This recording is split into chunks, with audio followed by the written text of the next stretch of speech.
In the windswept plains of 1870s Wyoming territory, a desperate telegram and false promises brought Elliot Hayes across a continent to Clearwater Valley. What awaited him wasn't the welcoming widow he expected, but a steel-eyed rancher with a shotgun and a fierce determination to protect what was hers. When raiders threaten everything Eleanor Bennett has built, the unwanted stranger might be her only chance at salvation, if she can trust a man with secrets as vast as the western sky. Before we jump back in, tell us where you're tuning in from. And if this story touches you, make sure you're subscribed, because tomorrow I've saved something extra special for you. The stagecoach lurched violently as it hit another deep rut in the rutted trail that barely passed for a road. Elliot Hayes braced himself against the wooden seat, his knuckles white as he gripped the edge to keep from being thrown onto the floor. Across from him, an elderly gentleman dozed despite the constant jostling, his chin tucked against his chest, seemingly immune to the punishing journey. "First time out west, son?" The woman sitting diagonally from Elliot asked, her weathered face creased with knowing amusement. Elliot straightened his once fine jacket, now creased and dusty from days of travel. "Is it that obvious, ma'am?" She chuckled. "Most folks who've lived in Wyoming more than a season don't bother with fancy Eastern clothes. They'd be ruined in a week." She nodded at his polished boots, now coated with a fine layer of reddish dust. "Those won't last long on ranch land either." Elliot glanced down at himself and sighed. When he had packed his trunk in Boston 3 weeks ago, practical considerations about appropriate attire had been the furthest thing from his mind. His thoughts had been consumed by Eleanor Bennett's letters, 12 months of correspondence that had offered him an escape from crushing debt and a ruined reputation. At 32, Elliot had watched his small publishing business collapse after his business partner embezzled their funds and fled to Europe. Left with mounting debts and creditors at his door, the advertisement in the newspaper seeking a husband to help manage a Wyoming cattle ranch had seemed like divine intervention. Widow seeks capable husband for partnership in profitable cattle. Operation must be educated, hard-working, and willing to relocate to Wyoming territory. Reference is required. His response had been honest, perhaps too honest. He revealed his business failure but emphasized his education, work ethic, and willingness to learn ranching. He expected rejection. Instead, Eleanor Bennett's letters had grown increasingly welcoming, even warm. Approaching Clearwater Station, the driver called down, pulling Elliot from his thoughts. Last stop before Clearwater Valley. Elliot's heart quickened. After months of letters and weeks of grueling travel, he was almost there. He straightened his collar and brushed at the dust on his sleeves, a futile attempt to make himself presentable. "Mrs. Bennett must be quite a woman to bring a Boston publisher all the way out here," the woman across from him remarked, her eyes twinkling with curiosity. Elliot smiled politely. "She seems exceptional in her letters. Running a cattle ranch alone after her husband's passing requires remarkable strength." What he didn't share was how Eleanor's descriptions of the ranch, with its sprawling pastures and crystal-clear streams, had painted a picture of freedom from his failures. Her pragmatic approach to their arrangement, a partnership of convenience that might grow into something more, had appealed to his practical nature. The stagecoach slowed and finally stopped, with a jerk that nearly sent Elliot tumbling forward. The driver opened the door, letting in a blast of dry, dusty air. "Clearwater Station, 20-minute stop for fresh horses and water." Elliot stepped down onto the wooden platform of what barely constituted a station, a single building housing a telegraph office, small general store, and what appeared to be a modest dining room. A water trough and hitching post stood nearby, where the driver was already leading the exhausted horses. "Mr. Hayes." Elliot turned to find a young man approaching, no more than 20, with sun-bleached hair and a friendly expression. "That's right," Elliot confirmed, extending his hand. Charlie Wilson, the young man introduced himself, shaking Elliot's hand firmly. I work at the Rocking Bee. Mrs. Bennet sent me to fetch you. Relief washed over Elliot. At least she was expecting him. Pleased to meet you, Charlie. I have a trunk. Already got it, Charlie interrupted, nodding toward a wagon parked nearby. Station master telegraphed when the stage left Cheyenne. We've been expecting you. As they walked toward the wagon, Elliot took in his surroundings. Clearwater Station wasn't much, certainly nothing like Boston, but the landscape beyond stole his breath. Rolling hills stretched toward distant mountains, the grasslands a patchwork of green and gold under the vast blue sky. It was beautiful in its wildness, so different from the crowded streets and sooty buildings of Boston. It's about an hour's ride to the ranch, Charlie said as they climbed onto the wagon. Mrs. Bennet would have come herself, but we're in the middle of spring carving. Every hand is needed. Elliot nodded, trying to mask his nervousness. Of course. I wouldn't expect her to leave during such a crucial time. As they left the small settlement behind, Charlie proved talkative, filling the journey with stories about the Rocking Bee and its operations. Mrs. Bennet runs one of the most successful spreads in the valley. 2,000 acres, over 500 head of cattle. Her husband built it from nothing, and she's doubled the herd since he passed. She mentioned in her letters that the ranch has been growing, Elliot said. She wrote that they needed someone with business acumen to help manage the expansion. Charlie gave him a curious look. Is that what she wrote? Before Elliot could respond, the wagon crested a hill, revealing a breathtaking vista. A verdant valley spread before them, bisected by a winding creek that glittered in the afternoon sun. Nestled against a stand of cottonwoods was a collection of buildings, a large two-story house built of timber and stone, a barn, bunkhouse, and various outbuildings. Cattle dotted the nearby pastures, and riders moved among them, tiny figures. In the distance, the Rocking Bee, Charlie announced with undisguised pride. As they approached, Elliot noticed increased activity around the barn, several ranch hands moving quickly, voices raised. Charlie frowned and urged the horses faster. Something's wrong, he muttered. They pulled up to the barn just as a woman emerged, issuing rapid-fire instructions to the men around her. Elliot knew immediately this was Eleanor Bennet. Tall and straight-backed, her chestnut hair pulled into a practical braid, she radiated authority. She wore men's trousers and a work shirt with the sleeves rolled up, revealing sun-bronzed forearms. Nothing like the demure widow he had imagined from her letters. "Charlie!" she called when she spotted them. "Thank God you're back! The north! Pasture fence was cut. We've got cattle scattered halfway to Miller's Creek, and 2 calves are missing." "Raiders again?" Charlie asked, jumping down from the wagon. "Looks that way," she confirmed grimly. "Get saddled up. Take Davis and Rodriguez with you." Only then did her gaze settle on Elliot, still sitting in the wagon. Her expression shifted from urgent command to confusion. "Mrs. Bennet," Elliot said, climbing down and extending his hand. "I'm Elliot Hayes, from Boston." The color drained from her face. "Mr. Hayes, but you weren't supposed to. I never received confirmation." Elliot's stomach dropped. "I sent a telegram 3 weeks ago with my arrival date, and you arranged for Charlie to meet me at the station." Eleanor's eyes narrowed as she looked at Charlie, who suddenly seemed intensely interested in adjusting the horse's harness. "Charlie Wilson, did you read a telegram addressed to me?" she demanded. The young man's shoulders slumped. "Yes, ma'am. About a month ago.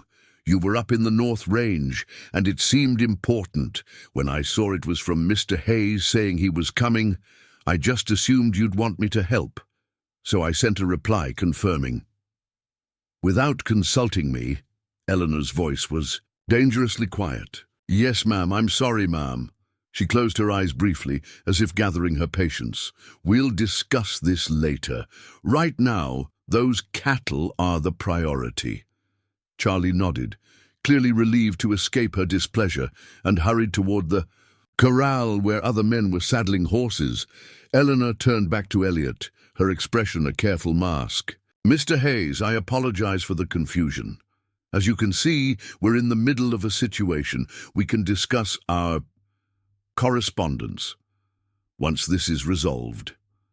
Elliot felt increasingly uneasy.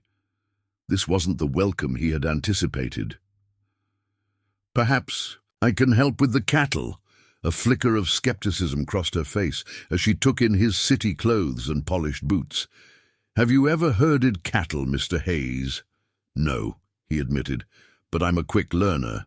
"This isn't the time for learning," she said firmly. "Stay here. We'll talk when I return." Before he could respond, she strode toward a waiting horse, swung herself into the saddle with practiced ease, and galloped off, followed by 4 ranch hands. The entire exchange had lasted less than 5 minutes, leaving Elliot standing alone in the dusty yard, his trunk beside him, and the distinct feeling that he had made a terrible mistake. "Don't take it personal," said an older man who approached from the direction of the bunkhouse. His face was deeply lined from years under the western sun, his walk slightly bowed but purposeful. "I'm Samuel Tucker, ranch foreman.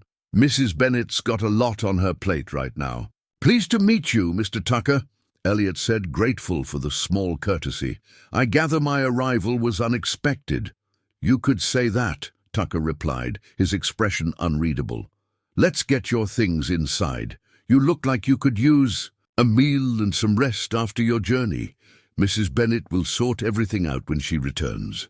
As Tucker led him toward the main house, Elliot couldn't help but wonder what exactly needed sorting out. Eleanor's letters had been clear about her interest in their arrangement. Had something changed, or had there been a misunderstanding all along? The ranch house was impressive up close, solid and well built, with a wide porch wrapping around the front. Inside, the main room featured a large stone fireplace, comfortable furniture, and bookshelves filled with volumes that would not have looked out of place in a Boston home. It spoke of taste and education that surprised Elliot after seeing Eleanor.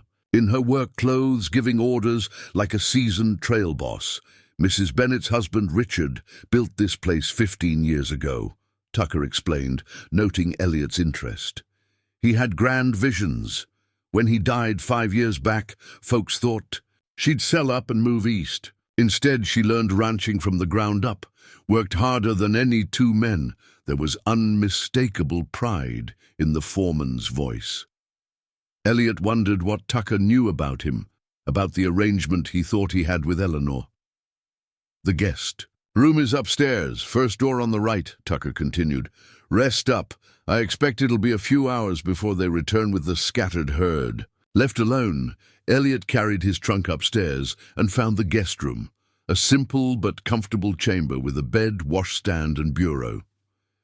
He splashed water on his face, trying to wash away both the dust of travel and his growing apprehension.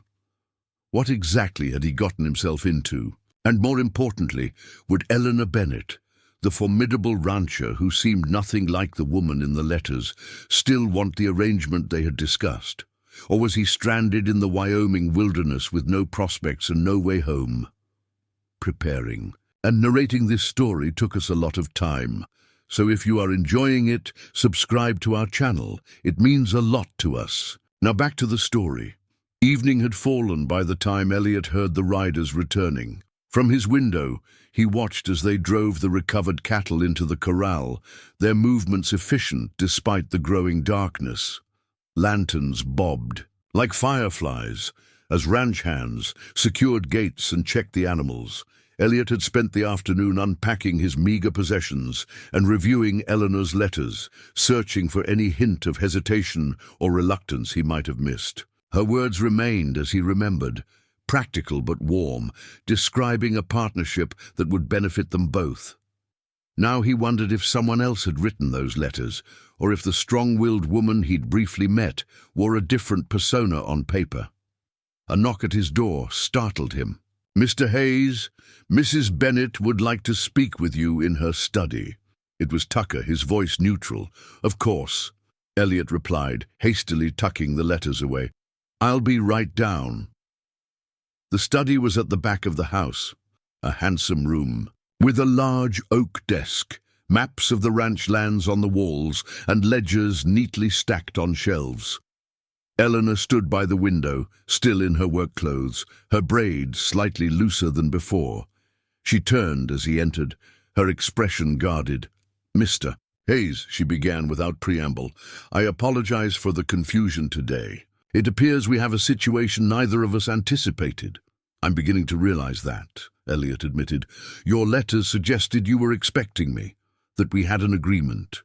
She sighed, gesturing for him to sit in one of the leather chairs, while she took the one opposite.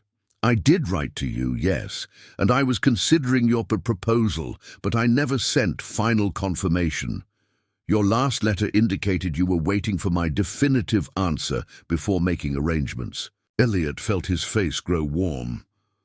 "I received a telegram from the Rocking Bee. It said, 'Proposal acceptable, arrive by May 1st if possible, lodging arranged.' I assumed—" "Charlie," Eleanor said with a grimace. "He must have sent it thinking he was helping. The boy means well, but he's taken liberties he shouldn't have." "I see." Elliot struggled to keep the dismay from his voice. "So our arrangement was never finalized," she finished firmly. "Mr. Hayes, I was still considering your offer. I had concerns that needed addressing before I could commit to bringing a stranger into my home and business."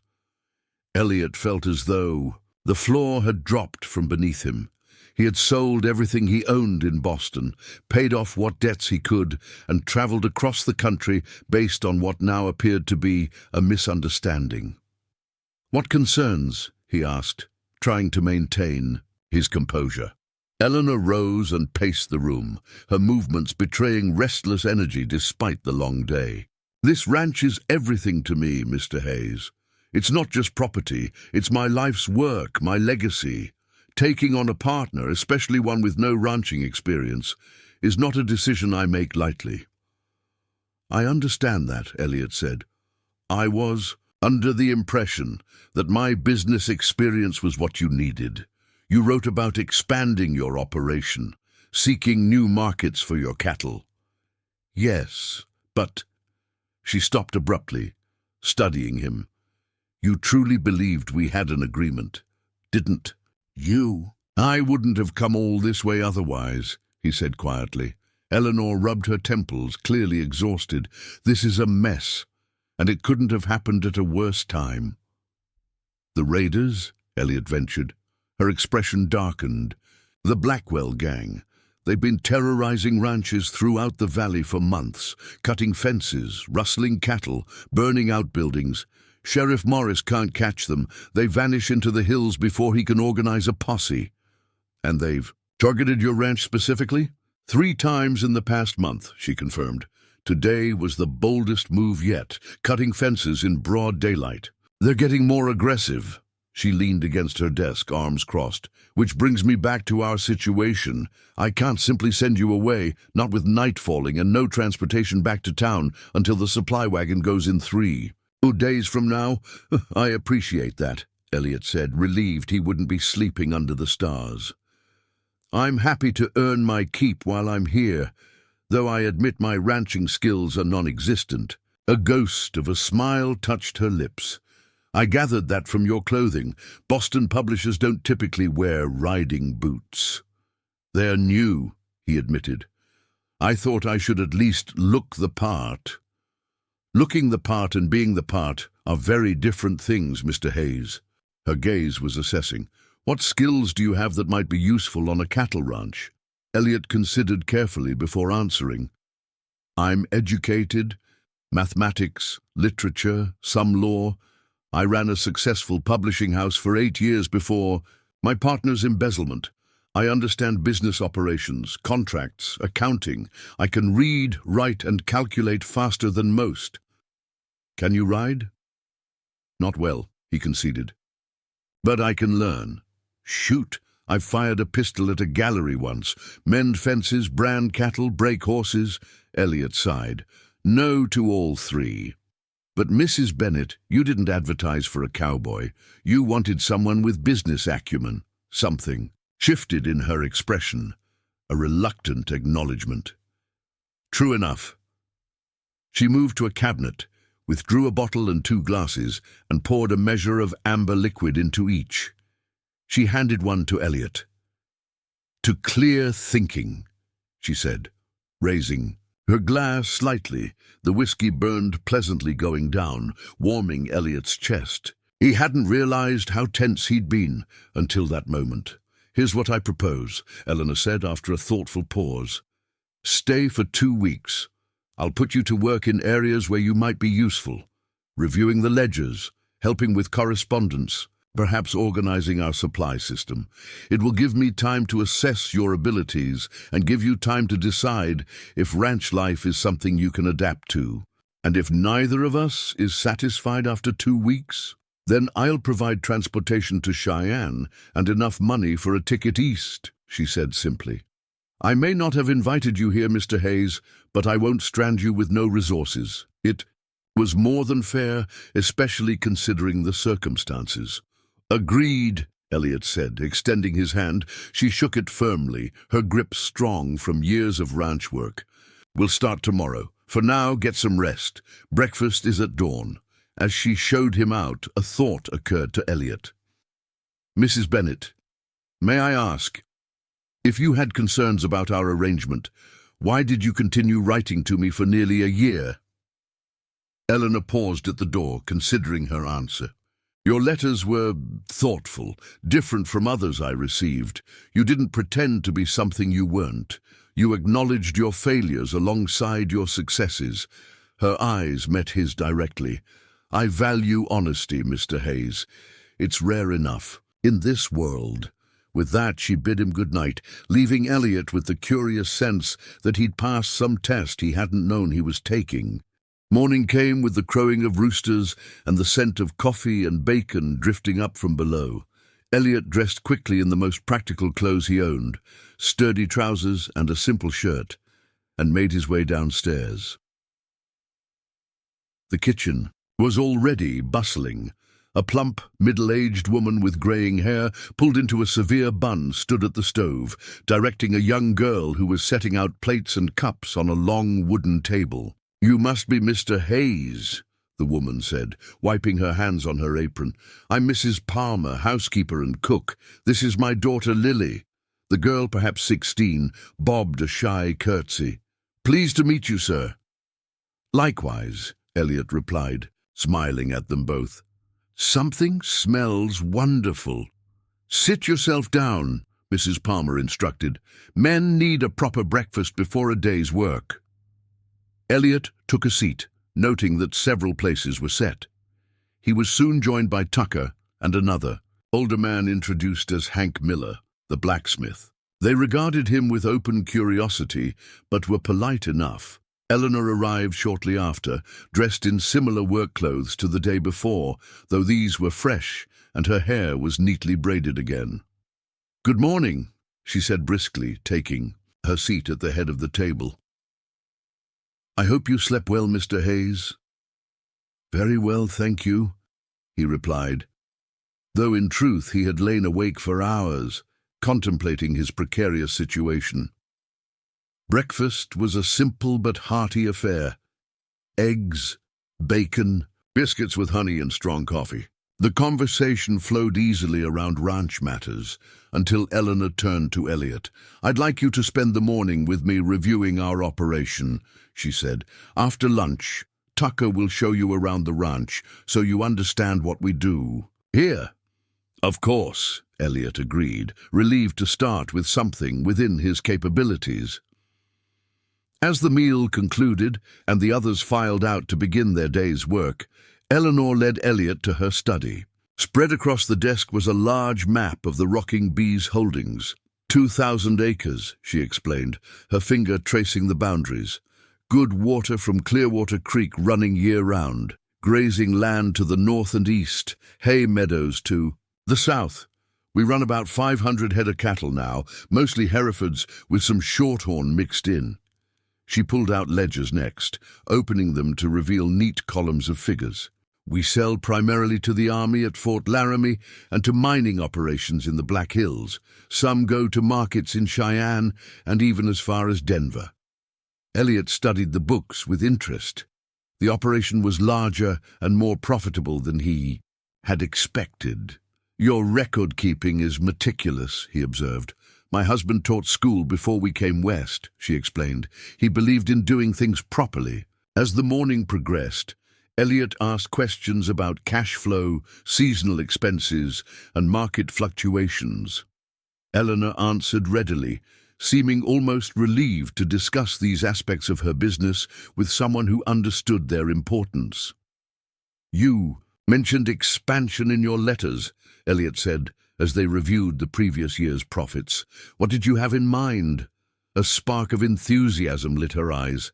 I want to improve our bloodlines, bring in better breeding stock, and I've been considering purchasing the adjacent property to the west. Old man Jenkins is looking to sell since his sons moved to California. That would increase your grazing capacity considerably, Elliot noted, examining the map again. Exactly, but it requires capital I don't have on hand. The bank in Cheyenne is reluctant to extend credit to a woman, Elliot finished, understanding immediately. Precisely. Even though the Rocking Bees books are better than most ranches run by men. There was a flash of justified pride in her voice. This, Elliot realized, was why she had considered his proposal. Not for companionship or even help with the physical aspects of ranching, but for the business legitimacy a husband would provide. Access to loans, contracts, and markets that remained close to her as a woman alone. I can see why a partnership would be advantageous, he said carefully. Eleanor gave him a measured look. Yes, but a partnership requires trust, Mr. Hayes, and trust takes time to build. Before he could respond, a commotion outside drew their attention. Eleanor moved swiftly to the window, her expression tightening. Riders coming in fast, she said, already heading for the door. Something's wrong. Elliot followed Eleanor onto the porch, just as 3 riders galloped into the yard, their horses lathered with sweat from hard riding. He recognized Charlie among them, his young face taut with urgency. The other 2 were ranch hands he hadn't met, a weathered cowboy in his 40s and a younger Mexican man. Mrs. Bennett, Charlie called out, reining his horse to a stop in a cloud of dust. The Mitchell place is burning. Blackwell's hit them hard about an hour ago. Eleanor's face paled. Casualties? Don't know yet, the older cowboy replied, dismounting swiftly. We saw the smoke from the ridgeline. Sheriff Morris is gathering men in town. Asked if you could spare hands. Eleanor's reaction was immediate. Tucker, she called, and the foreman appeared from the direction of the barn. Gather 6 men, rifles, ammunition, medical supplies. We ride in 10 minutes. Yes, ma'am, Tucker replied, already turning to carry out her orders. What about the ranch? Elliot asked, watching the flurry of activity as men rushed to saddle. Fresh horses. If the Blackwells are attacking the Mitchell place, wouldn't that leave you vulnerable? Eleanor gave him an appraising look. You're quick, Mr. Hayes. Yes, that's a concern. Tucker, Miller, and Rodriguez will come with me. The rest stay here, double the watch. No one rides alone, even on the home pastures. I should go with you, Elliot offered, though the thought of facing armed raiders made his stomach clench. Her eyes widened slightly in surprise, then narrowed with skepticism. Can you even ride at a full gallop, Mr. Hayes, or fire a rifle under pressure? His hesitation was answer enough. Stay here, she said, more gently than he expected. You'd be a liability in a fight. Help Mrs. Palmer prepare for possible injuries. The Mitchells might need shelter if their house is lost. With that, she strode toward the barn, calling out additional instructions to various ranch hands. Within minutes, she was mounted on a powerful chestnut gelding, a rifle in a scabbard. Alongside her saddle, a pistol holstered at her hip. Tucker and the selected men formed up around her, equally well armed. Miller, you're in charge until we return, she told the blacksmith who had remained behind. Keep everyone close to the buildings. If there's trouble, fire 3 shots in succession." Elliot watched them gallop away, a knot of tension forming between his shoulders. The Blackwell gang had just attacked a neighboring ranch, and now half of the Rocking Bee's defenders were riding away. The strategic vulnerability was obvious even to his untrained eye. "First time seeing raiders in action?" Miller asked, coming to stand beside him. "I've never seen any kind of violence up close," Elliot admitted. "Boston has its rough areas, but nothing like this." The blacksmith nodded grimly. "The Blackwells are the worst we've seen in these parts. 5 brothers and their cousins, maybe 15 men total. Used to be simple cattle thieves, but they've gotten bolder since Marshal Jenkins was killed last winter. Now they don't just steal, they destroy." "What do they want?" Elliot asked, following Miller as he walked toward the bunkhouse to organize the remaining men. "Land, mostly. They've been trying to push out smaller ranches, then buy up the properties. Cheap. They've got their eyes on controlling the whole valley." He gave Elliot a sideways glance. "The Rocking Bee is the biggest obstacle to their plans. Mrs. Bennet won't sell, no matter what. So they're escalating the pressure," Elliot surmised. "First cutting fences, now burning buildings. What's next?" "That's what we're all wondering," Miller replied soberly. "And that's why every man here sleeps with a rifle nearby." The hours of waiting were interminable. Elliot tried to make himself useful, helping Mrs. Palmer prepare bandages and set up cots in the bunkhouse for potential wounded. The remaining hands moved in pairs around the property, checking fences and watching the horizon for any sign of trouble. As dusk approached with no word from Eleanor's party, the tension in the ranch yard grew palpable. Mrs. Palmer set out a simple supper, but few had appetite to eat it. Elliot found himself pacing the porch, straining to hear hoofbeats over the evening breeze. "You're worried about her," Mrs. Palmer observed, bringing him a cup of coffee. "I'm worried about all of them," Elliot corrected, though not entirely truthfully. Despite their brief and awkward acquaintance, he couldn't deny a growing admiration for Eleanor Bennet's courage and determination. "She's survived worse," the housekeeper said with quiet confidence. "When Mr. Bennet died, everyone thought she'd crumble, sell the ranch, move back east. But she's made of stronger stuff." "How did he die?" Elliot asked, realizing he knew almost nothing about the man whose place he had come to take. "Pneumonia. Winter of '65. The snow was so deep that year, the doctor couldn't get through from town. She nursed him for 2 weeks, alone, except for Tucker and me." Mrs. Palmer's eyes grew distant with memory. "When he passed, she grieved hard for a month. Then one morning she got up, put on his old work clothes, and told Tucker to teach her everything about running cattle. And the hands accepted her leadership." Elliot couldn't help but be skeptical. The West wasn't known for progressive attitudes toward women in business. Mrs. Palmer smiled. "Not at first. Some left. But the Rocking Bee pays fair wages on time, and Mrs. Bennet knows when to listen to advice and when to stand her ground." The men respect that. The conversation was interrupted by a shout from one of the hands. "Riders coming! It's them!" Elliot hurried down the porch steps, relief washing over him as he counted the returning party. All present, plus 3 additional. "Figures, civilians from the Mitchell Ranch," he presumed. As they drew closer, he could see that one man was slumped in his saddle, supported by Charlie riding alongside him. "Miller, we need help here," Eleanor called as they entered the yard. "Joe Mitchell's been shot." The next hour was a blur of activity. The wounded man, a neighbor in his 50s with a bullet wound to his shoulder, was carried into the bunkhouse where Mrs. Palmer took charge of his care. His wife, a thin woman with prematurely gray hair, and their teenage daughter were escorted to the main house, both in shock but physically unharmed. Elliot found himself bringing water, holding lanterns and fetching supplies as needed, trying to stay useful without getting in the way. When things finally calmed, he found Eleanor on the porch, her face streaked with soot, a glass of whiskey in her hand. "How is Mr. Mitchell?" he asked, keeping his voice low. "He'll live," she replied, wearily. "The bullet went through clean, no bone damage. Martha and Emily are shaken, but unharmed. And the ranch?" Eleanor took a long swallow of whiskey. "House is standing, but the barn and storage shed are gone. They killed 2 horses and drove off about 20 head of cattle. Could have been worse. You look exhausted," Elliot observed. "You should rest." A wry smile touched her lips. "That's not how it works out here, Mr. Hayes. There's still work to be done." She set down her glass and straightened her shoulders. "The Blackwells will expect us to be focused on the Mitchells. They might use this opportunity to strike elsewhere.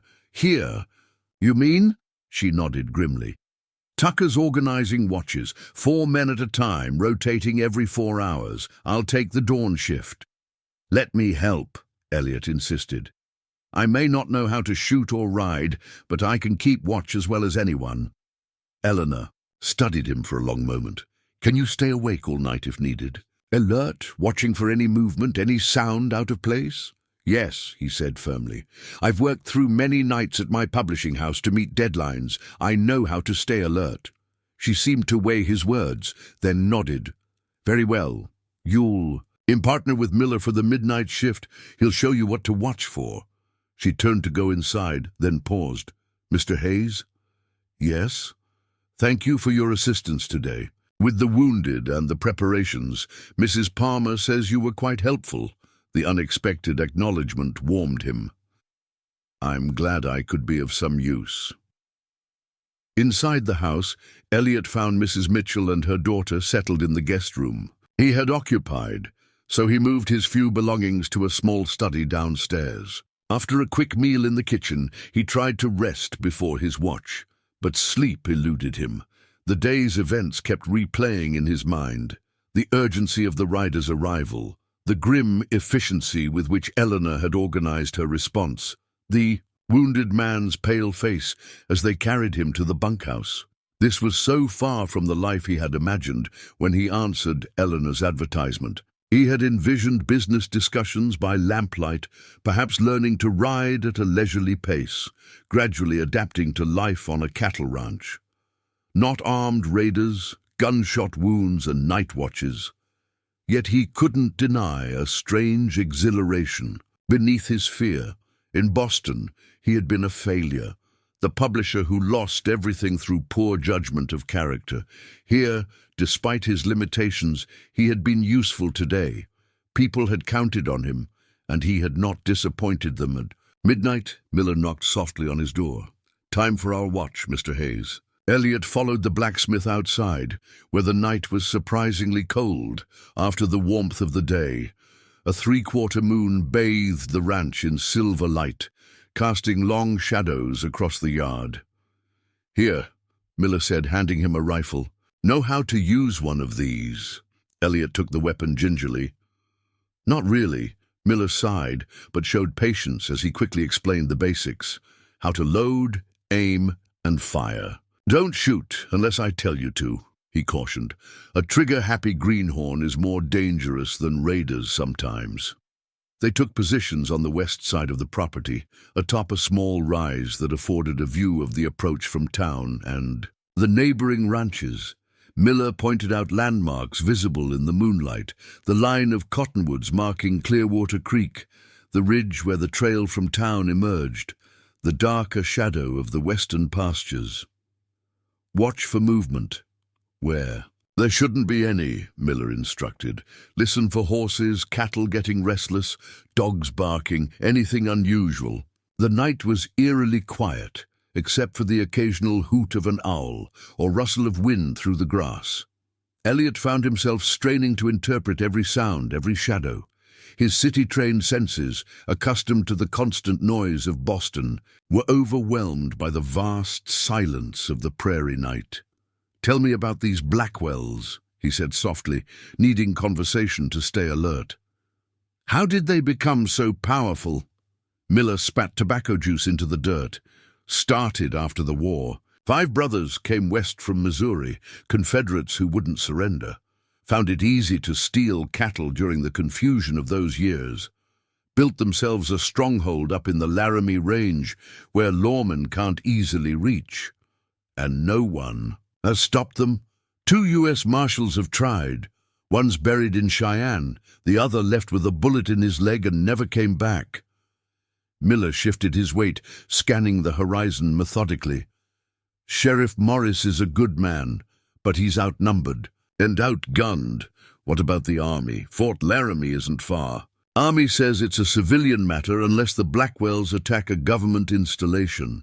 Miller's tone made clear what he thought of that policy. Besides, they're cunning. Never hit the same place twice in a row. Strike fast and vanish into the hills. Yet Mrs. Bennet stands her ground, Elliot observed. Pride colored Miller's voice. She's been fighting them for 3 years now. After they burned our south pasture shed, most owners would have sold out. Not her. She doubled the patrols, hired more hands, bought better rifles. She's remarkable, Elliot said almost to himself. Miller gave him a sideways glance in the moonlight. That she is. Which is why we're all wondering what she's doing, bringing in an Eastern businessman as a potential husband. Elliot felt heat rise to his face, grateful for the darkness. It was a practical arrangement, he said stiffly, for business purposes. Mrs. Bennet doesn't need help with business, Miller countered. She needs someone who understands what we're fighting for out here, someone who can stand beside her, not behind her with account books. Before Elliot could formulate a response, a flicker of movement caught his eye, a shadow detaching itself from the tree line along the creek, then another. "Miller," he whispered urgently, "by the cottonwoods, something's moving." The blacksmith tensed, following Elliot's gaze. For several heartbeats they watched in silence. Then Miller's breath hissed between his teeth. "Riders," he confirmed grimly. "At least 5, maybe more. Moving slow, keeping to the shadows." He stood, raising his rifle. "Fire 3 shots.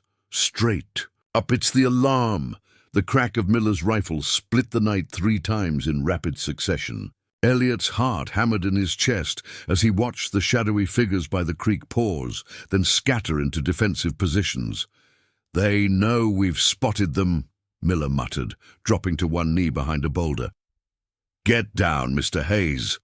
Elliot crouched beside him, just as lights flared to life across the ranch. Doors slammed, voices called out in alarm, and within moments Tucker and 3 other hands raced toward their position, rifles ready.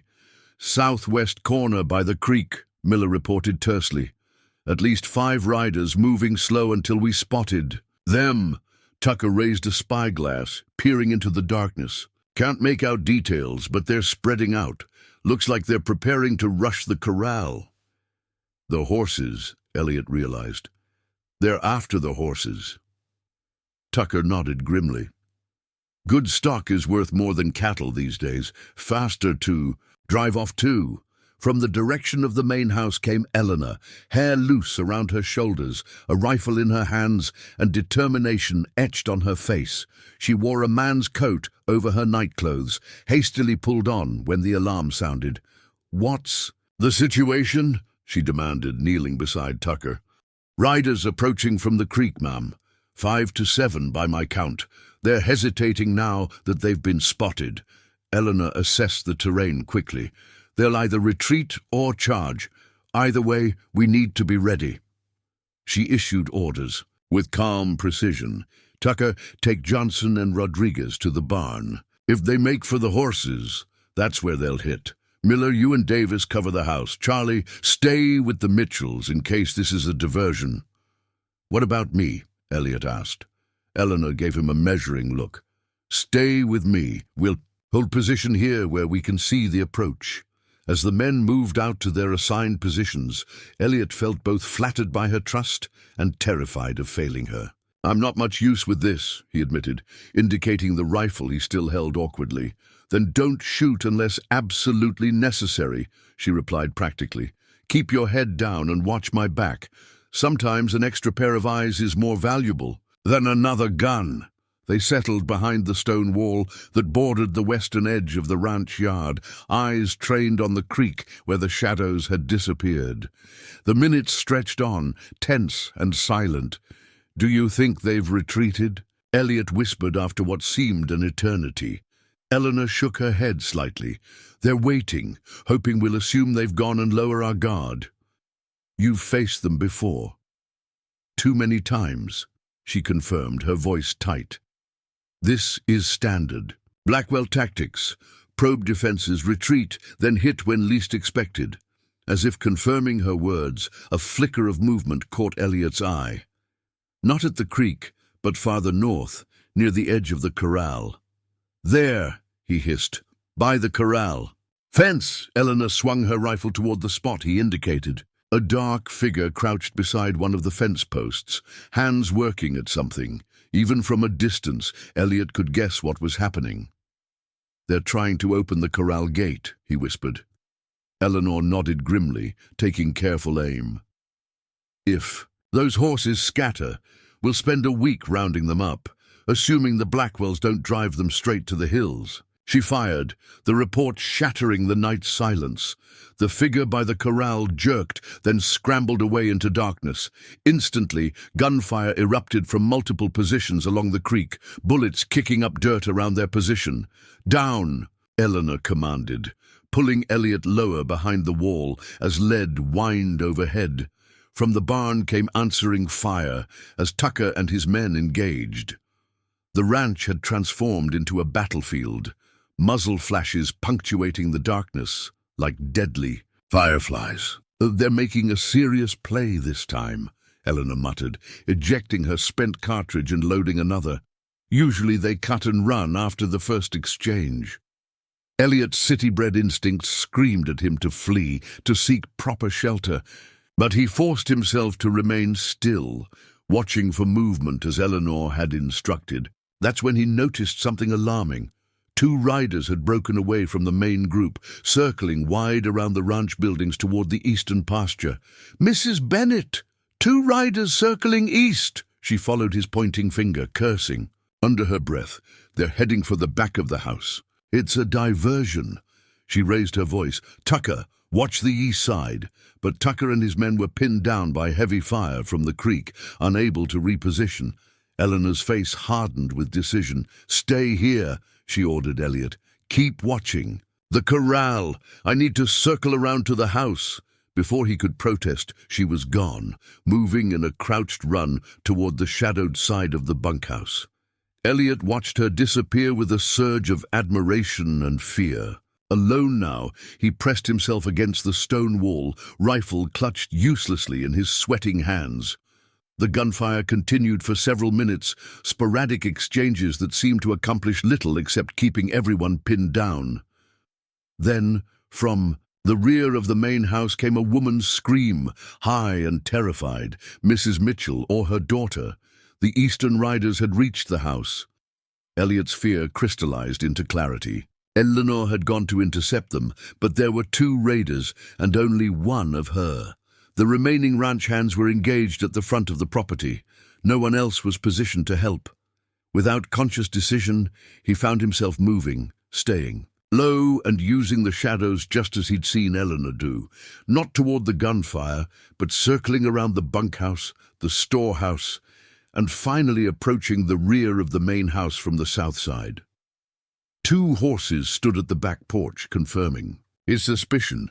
The back door hung open, swinging slightly in the night breeze. From within came muffled shouts and the sound of breaking glass. Elliot crept closer, heart pounding so loudly he feared it would give him away. Through a window, he could see into the kitchen.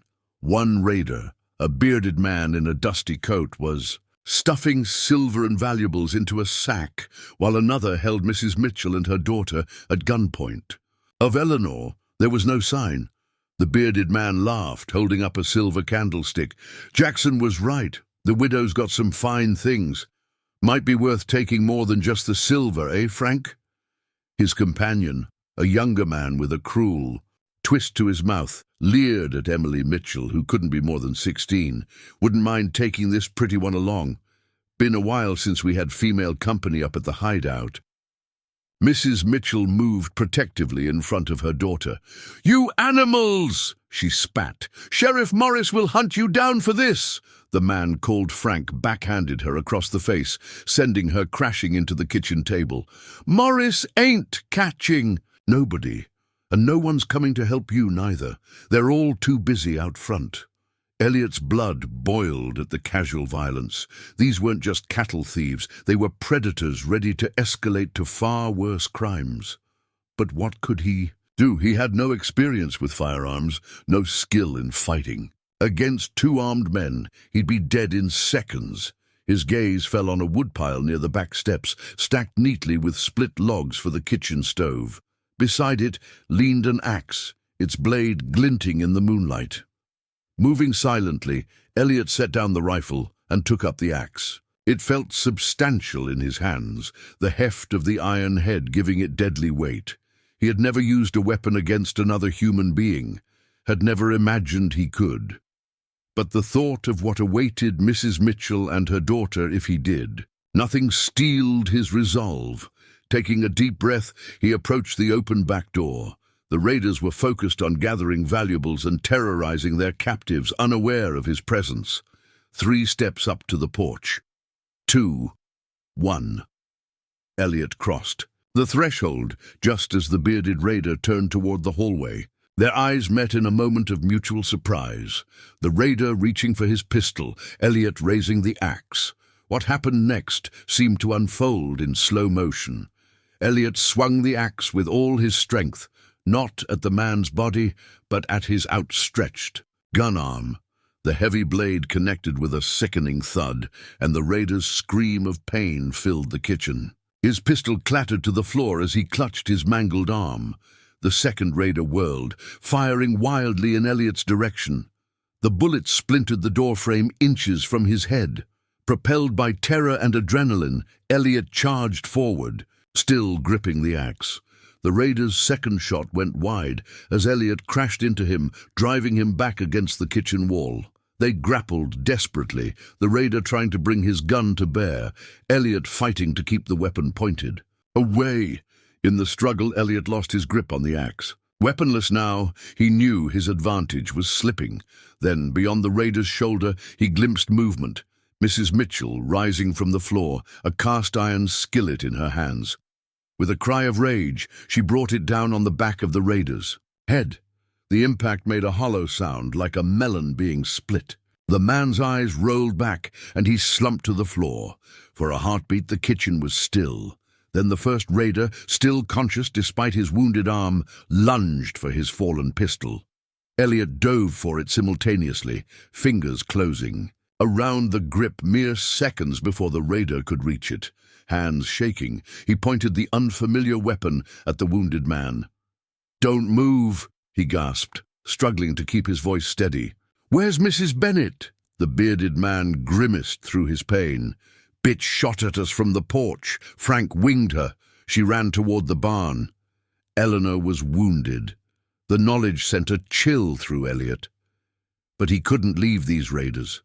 Couldn't risk them escaping or harming the Mitchells. "Tie him up," he told Mrs. Mitchell, who was already searching for rope. "And check the other one. If he starts to wake, hit him again." The older woman nodded grimly, her split lip bleeding, but her eyes fierce with righteous anger. Emily had recovered enough to help her mother, bringing strips of torn bedsheet to bind the wounded raider. "I need to find Mrs. Bennett," Elliot said, keeping the pistol trained on the captive. "She's been shot." "Go," Mrs. Mitchell urged. "We can handle these vermin. My husband taught me how to use a pistol years ago." She took the gun from Elliot with steady hands. "Find her." Elliot hurried from the house, scanning the darkness between the main building and the barn. The gunfire out front had diminished to occasional shots, suggesting the main attack was being repelled. But where was Eleanor? A soft groan from the shadows beside the smokehouse caught his attention. There, slumped against the wooden wall, was Eleanor. Even in the dim light, he could see the dark stain spreading across her left shoulder. "Mrs. Bennett," he rushed to, her side, kneeling in the dirt. "You're hurt." Caught me by surprise, she managed, her face pale with pain and blood loss. "Are the Mitchells safe?" he assured her. "We captured the raiders who broke into the house." Surprise flickered across her face. "We? Mrs. Mitchell and I," Elliot explained, tearing a strip from his shirt to press against her wound. "She has quite a swing with a cast-iron skillet." Ghost of a smile touched Eleanor's lips. Martha never did tolerate fools. Her eyes sharpened, focusing on him more clearly. "Did you say captured, not drove off?" "2 men, tied up in your kitchen," Elliot confirmed, helping her to her feet. "One with a badly wounded arm, the other unconscious. I believe they're Blackwell's, or at least work for them." Eleanor leaned heavily against him as they made their way slowly toward the house. "Prisoners," she murmured. "That changes things. The Blackwells don't leave their own behind." "Is that good or bad?" Her expression was grave. "Both. It gives us leverage, but it means they'll be back, and next time they won't stop until they've burned the rocking bee to the ground." Dawn broke over the rocking bee with the pale light of aftermath. The raiders had withdrawn shortly after. Midnight, leaving behind their wounded companions and 3 dead horses. The ranch had suffered remarkably little damage. Some bullet holes in the barn, a broken window in the main house, and the shattered kitchen door where the raiders had forced entry. But the human toll was more concerning. Eleanor sat stoically in the kitchen as Mrs. Palmer cleaned and bandaged her shoulder wound. The bullet had passed through cleanly, missing bone and major blood vessels, but she was pale from blood loss and pain that she refused to acknowledge. "You need a doctor," Elliot insisted, hovering nearby with a cup of strong coffee he'd prepared. "I'm for her." "The doctor's in town, 12 miles away," Eleanor replied, wincing as Mrs. Palmer applied iodine to the wound. "We have 2 prisoners to deal with, a wounded neighbor and a ranch to secure." "I don't have time to ride to town." "Then I'll go for the doctor," Elliot offered. "Just tell me which horse to take." Tucker, who stood guard over the bound raiders in the corner of the kitchen, snorted. "No offense, Mr. Hayes, but you'd likely fall off before you cleared the creek." Eleanor glanced between the men, then made a decision. "Charlie can ride for the doctor and for Sheriff Morris. He needs to know we've captured 2 of the gang." She turned to the young ranch hand who stood in the doorway. "Take my gelding. He's the fastest. And Charlie," her voice grew stern, "this time deliver the messages exactly as I give them. No improvising." Charlie flushed red to the roots of his hair. "Yes, ma'am, I won't let you down." As he hurried out, Eleanor's gaze shifted to the 2 captives. The bearded one, who had given his name as Dirk Blackwell, sat sullenly, his wounded arm bandaged but clearly causing him significant pain. The other, Frank, had regained consciousness but sported a swelling lump where Mrs. Mitchell's skillet had connected with his skull. "What do we do with them until the sheriff arrives?" Elliot asked quietly. "Lock them in the root cellar," Eleanor decided. "It's secure with only one entrance. Post 2 men on guard at all times." Tucker nodded. "Johnson and Davis can take the first watch. I'll organize a rotation." As the prisoners were marched out, Elliot found himself alone with Eleanor in the kitchen. Mrs. Palmer had gone to check on the Mitchells, and the other hands were seeing to morning chores despite the night's disruption. "You should rest," he told her, setting the coffee cup within her reach. "So should you," she countered, studying him with an intensity that made him self-conscious. "Tucker told me what happened here last night. How you went after the raiders alone when you saw them enter the house." Elliot shifted uncomfortably. "I couldn't just hide while Mrs. Mitchell and her daughter were in danger." Most men with no fighting experience would have done exactly that. Eleanor observed. "It would have been the rational choice." "It wouldn't have been the right choice," he replied simply. A thoughtful expression crossed her face. "No, it wouldn't have." She took a sip of coffee, then continued. "You surprised me, Mr. Hayes. When you arrived, I saw a city publisher playing at being a rancher. I didn't expect to find courage beneath those polished boots. The unexpected praise warmed him. I was terrified the entire time, he admitted. That's what makes it courage, she said quietly. Acting despite fear, not in absence of it. Their conversation was interrupted by Tucker's return. Charlie's off to town, and the prisoners are secured. But we've got another problem, Mom. Rodriguez just rode in from the South Range. He says there's a large group of riders gathering. At the valley entrance, at least 20 men, all armed. Eleanor's face tightened. The Blackwells. They're gathering their full strength. They'll be here by noon at that rate, Tucker confirmed grimly. Then we have until noon to prepare, Eleanor said, pushing herself up from the table with a wince. Miller! The blacksmith appeared in the doorway moments later. Yes, Mom? Take inventory of ammunition and firearms, every rifle, pistol, and shotgun on the property. Count every cartridge. She turned to Tucker. How many men can we field? Tucker counted quickly. 8 able-bodied hands, plus me, Miller, and Johnson. The Mitchells aren't in fighting shape, Joe's wounded, and the women are exhausted. That gives us 11. 12, Elliot corrected, stepping forward. I may not be experienced, but I can follow instructions, and I'm a quick study. Eleanor assessed him for a moment, then nodded.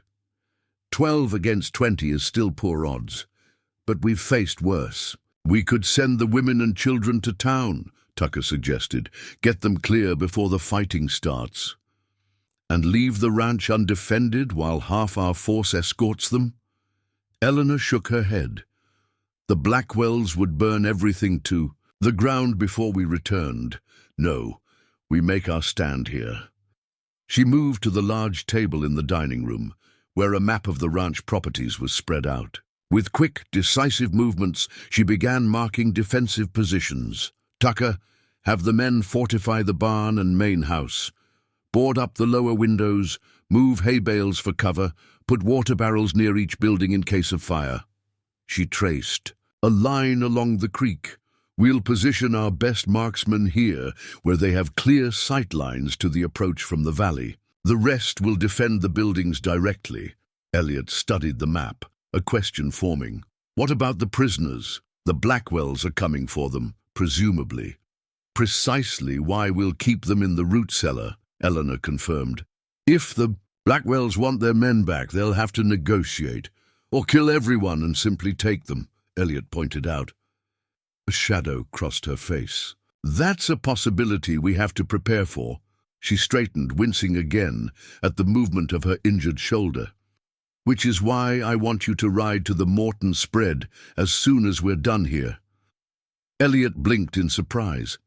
Me? But I can barely stay on a horse. You won't be riding alone, she explained.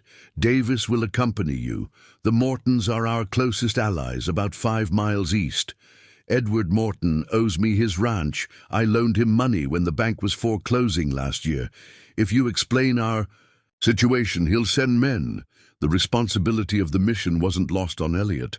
I'll do my best. But wouldn't Tucker or one of the experienced hands be better suited? Eleanor's expression softened slightly. I need my experienced hands here, preparing our defenses. And frankly, Mr. Hayes, you look like a businessman, not a gunman. The Blackwells have spies watching the roads. They're less likely to stop you than one of my cowboys. Put that way, it made sense. When do we leave? Within the hour. The sooner you return with reinforcements, the better our chances. As Eleanor continued outlining the defense plan, Elliot marveled at her strategic thinking. Despite her injury and the overwhelming odds, she remained focused and decisive. No wonder her men followed her without question. Davis, a taciturn cowboy, in his 30s, with a weathered face and steady hands, gave Elliot a crash course in riding while their horses were prepared. Keep your heels down, grip with your knees, and for God's sake don't fall off, was his primary advice, delivered with a wry twist of his mouth. To Elliot's surprise, the basics came more naturally than he expected. His mount, a placid bay, gelding chosen specifically for his even temperament, seemed to sense Elliot's inexperience and compensated accordingly, responding to even his tentative commands. "You're not hopeless," Davis conceded after watching Elliot circle the corral twice. "Just don't try anything fancy and let me do the talking if we encounter anyone." Before they departed, Eleanor came to the corral, her arm now in a proper sling fashioned by Mrs. Palmer.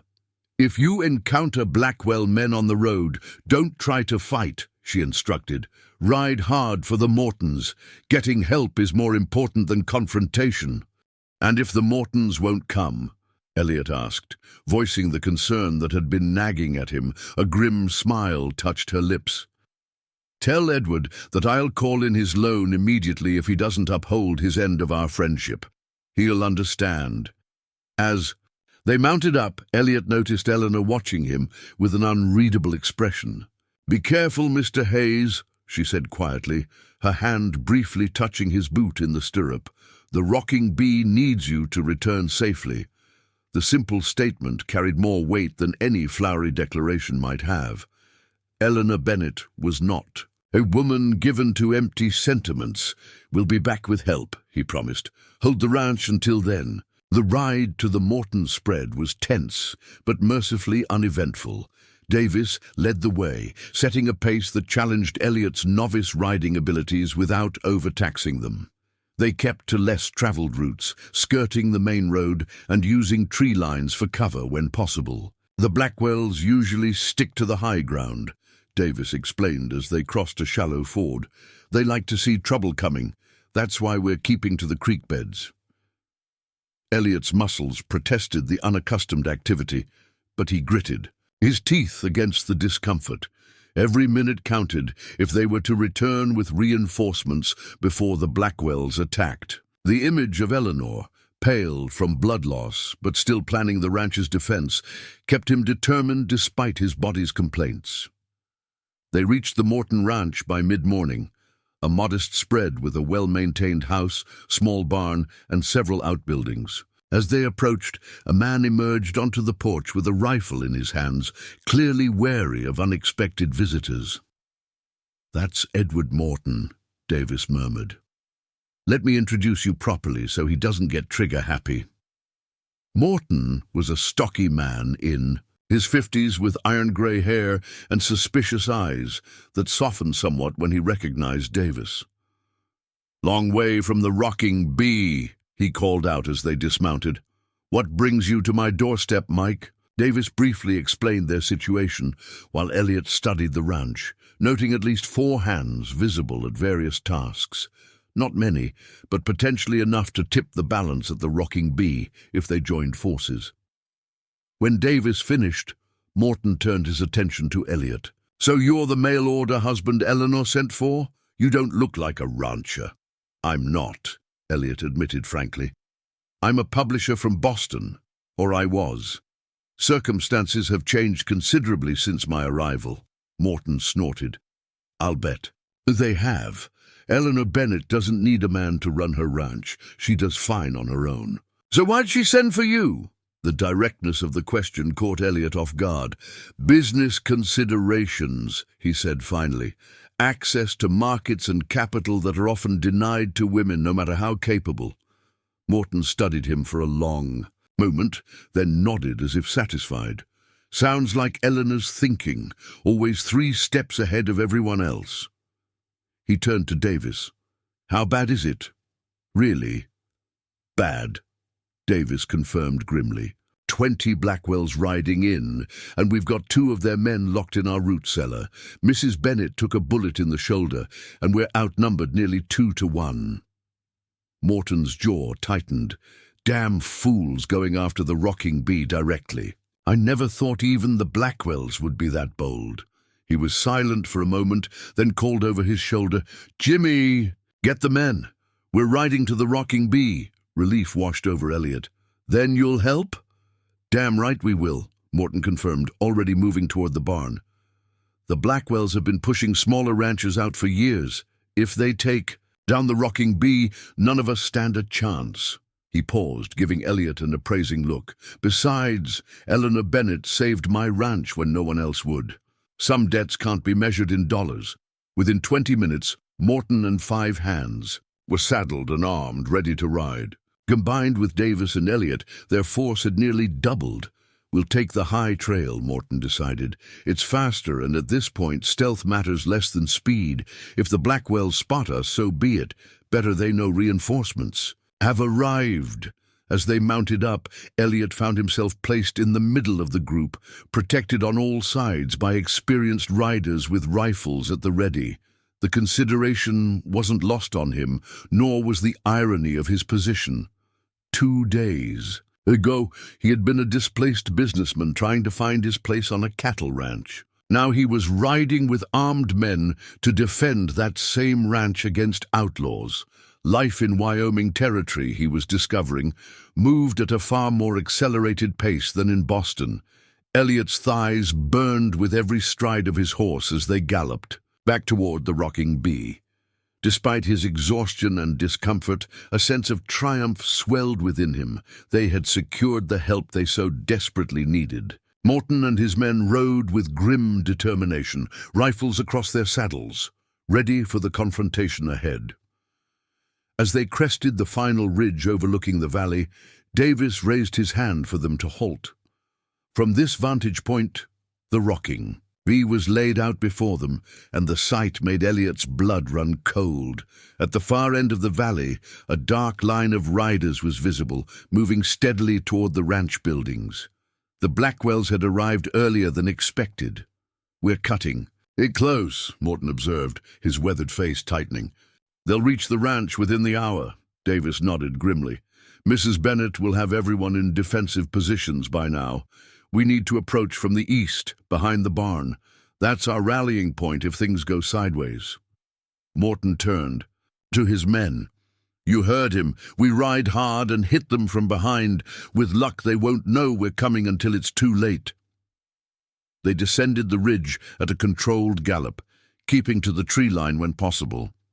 Elliot concentrated on staying in the saddle, his hands gripping the reins so tightly his knuckles were white. For the first time, he understood why cowboys developed calluses and weathered skin. Every element of this life demanded physical endurance. As they neared the ranch, gunfire erupted in the distance, sharp cracks of rifle shots followed by the deeper boom of a shotgun. The Blackwells had begun their attack.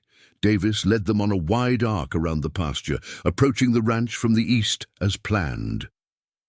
Through the trees, Elliot caught glimpses of the battle, puffs of smoke rising from the barn where Eleanor's men had taken positions, mounted raiders circling just beyond effective rifle range, probing for weaknesses.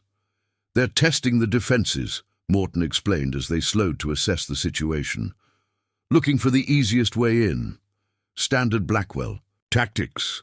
A cluster of riders broke away from the main group, making a dash toward the corral. Rifle fire from the barn loft dropped 2 horses, sending their riders tumbling to the ground, but the others reached the corral fence.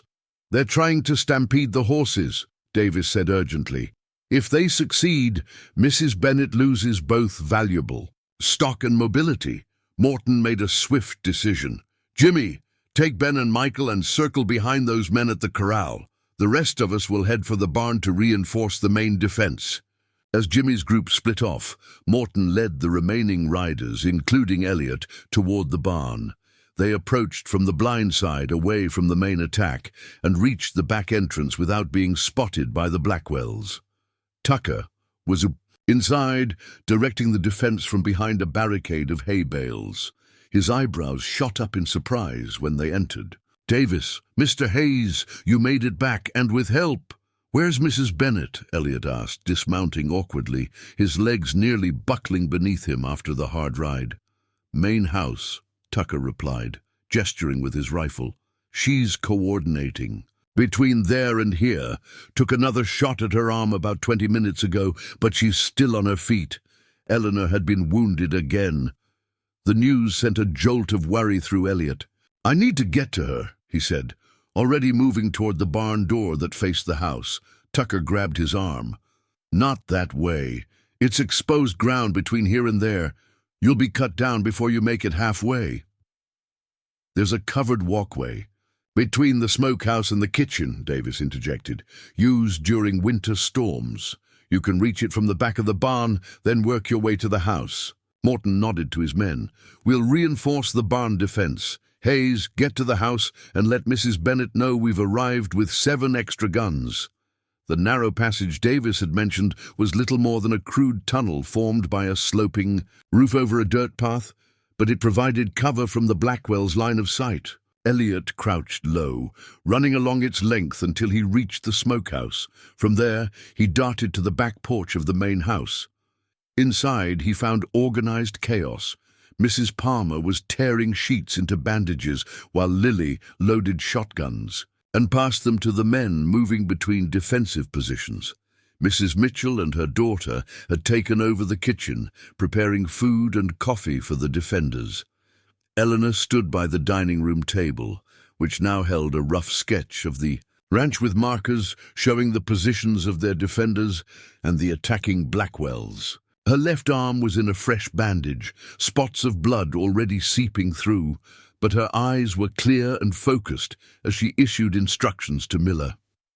She looked up as Elliot entered, surprise and relief flooding her face. "Mr. Hayes, did you reach the Mortons?" "We did," he confirmed. Accepting a cup of coffee Mrs. Mitchell pressed into his hands. "Edward Morton and 6 of his men are here. 3 have gone to defend the corral. The rest are reinforcing the barn." Elena closed her eyes briefly, her shoulders sagging with momentary relief. "Thank God," she murmured, then immediately refocused. "What about the doctor and Sheriff Morris? Did Charlie reach town?" "No sign of them yet," Miller reported. "But the Blackwells might have cut the road to town to prevent help from arriving." A crash from upstairs startled them all. Eleanor grabbed a shotgun from the table. "They're trying to get in through the upper windows. Miller, take Rodriguez and check it out." As they rushed upstairs, Eleanor turned back to Elliot. "What's the situation at the barn?" He quickly related what he'd seen. "Morton thinks the Blackwells are testing our defenses before committing to a full attack." She nodded grimly. "That matches what we've observed. They've made 3 probing attacks but pulled back each time when they met resistance." She pointed to her sketch. "They're concentrating here to the west and here near the corral, but their main force is still hanging back." Elliot studied the makeshift map. "They don't know about Morton's men yet. That could give us an advantage." "Exactly." Eleanor's eyes gleamed with strategic calculation.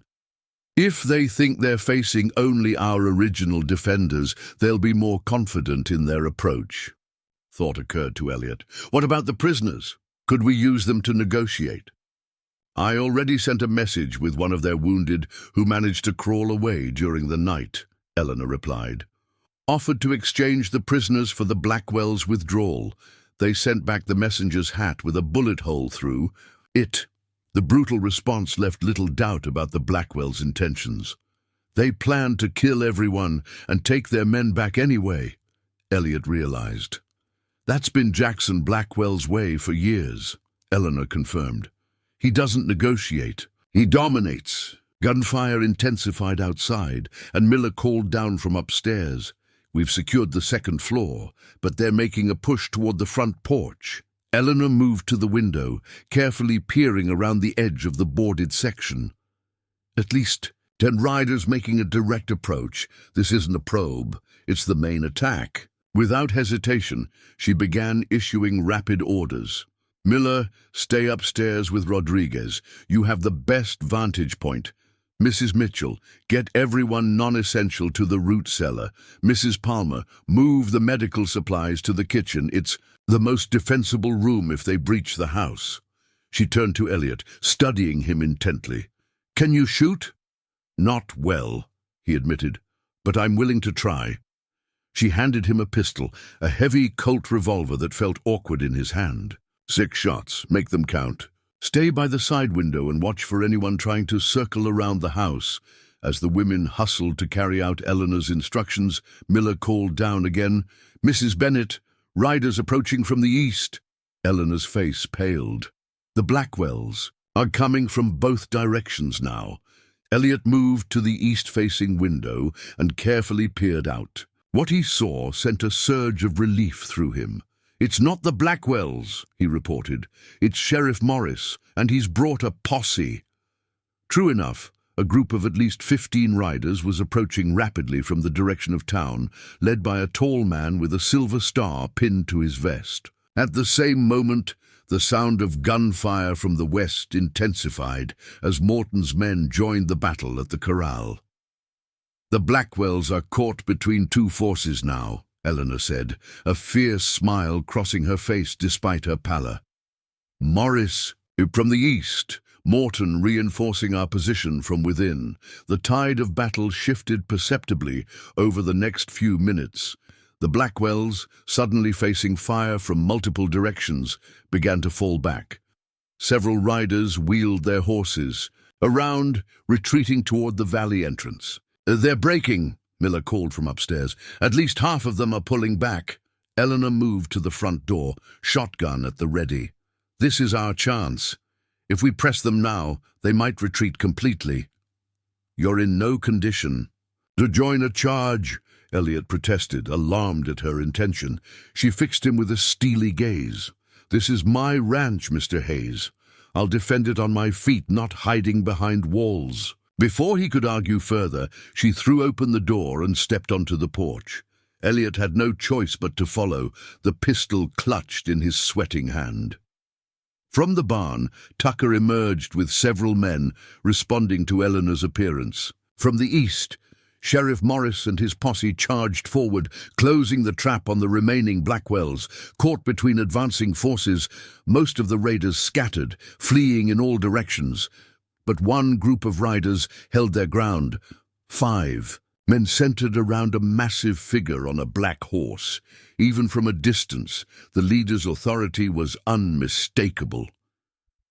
"Jackson Blackwell," Eleanor said, her voice carrying a decade of enmity. "The patriarch himself."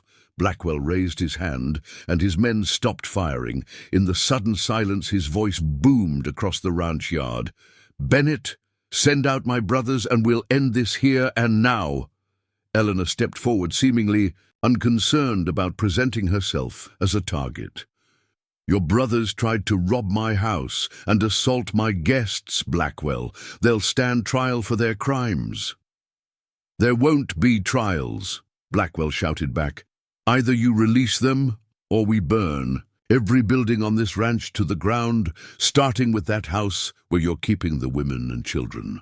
Elliot watched the exchange with growing tension. Blackwell still had enough men to cause devastating damage, especially if they were willing to sacrifice themselves in the process. Sheriff Morris and his posse were approaching from behind, but they were still a minute away from effective range. Suddenly, Eleanor staggered, her injured shoulder clearly sapping her strength. Elliot moved closer, providing support without making it obvious to Blackwell that she was weakening. "Are you all right?" he murmured. "Fine," she replied through gritted teeth. "Just need to keep him talking until Morris gets into position." Elliot assessed the situation rapidly. Eleanor needed time, but Blackwell's patience was clearly running out. Without consciously planning it, he stepped forward. "Mr. Blackwell," he called out, his publisher's voice projecting clearly across the yard. "I'm Elliot Hayes, Mrs. Bennett's business partner. Perhaps we can reach a more civilized arrangement than further bloodshed." Blackwell's attention shifted to Elliot, suspicion evident even at a distance. "And what arrangement would that be, city man?" Elliot improvised rapidly. "Your brothers in exchange for your withdrawal, and a guarantee of no further attacks on any ranch in this valley." A harsh laugh was Blackwell's response. "You're not in a position to demand guarantees, fancy man." "On the contrary," Elliot replied, gesturing subtly toward the approaching posse, now visible to Blackwell for the first time. "Sheriff Morris seems to think otherwise." Blackwell twisted in his saddle, cursing as he spotted the closing trap. For a tense moment, it seemed he might order a final desperate attack. Then he barked an order to his remaining men, and they wheeled their horses around. "This isn't over, Bennett," Blackwell shouted as they prepared to retreat. "No jail in. Wyoming can hold my brothers for long. Then they'll hang all the sooner." Eleanor called back, her voice steady despite her weakened state. As the Blackwells galloped away, Sheriff Morris and his posse arrived, splitting into two groups, one pursuing the fleeing raiders, the others securing the ranch perimeter. Morris himself, a tall man with a drooping mustache and shrewd eyes, dismounted near the porch. "Looks like we arrived just in time, Mrs. Bennett," he observed, tipping his hat. Charlie rode into town with quite a tale about raiders and captured Blackwells. "For once, he didn't exaggerate," Eleanor replied, the strain now evident in her voice. "We have 2 Blackwell brothers in the root cellar and a doctor's worth of wounded to tend to." As if on cue, a buggy appeared from the direction of town, the doctor finally arriving. Eleanor swayed suddenly, and Elliot caught her before she could fall. "You need that doctor first," he said firmly, no longer caring about appearances as he swept her into his arms. To his surprise, she didn't protest, instead resting her head against his shoulder with a soft sigh of exhaustion. Sheriff Morris raised an eyebrow at the display, but merely commented, "Seems you found yourself a capable partner after all, Mrs. Bennett." "So it seems," Eleanor murmured, her eyes on Elliot's face as he carried her toward the house, "though not quite in the way I expected." The aftermath of battle brought a strange mix of exhaustion and heightened alertness to the rocking bee. Dr. Simmons, a gruff but capable physician from town, attended to the wounded with brisk efficiency. He had insisted on treating Eleanor first, rebandaging her shoulder and administering morphine for the pain, despite her protests that others needed attention more urgently. 2 bullet wounds in as many days, the doctor had scolded as he worked. "You're fortunate neither hit bone or major vessels, but you've lost too much blood to be playing the hero, Eleanor."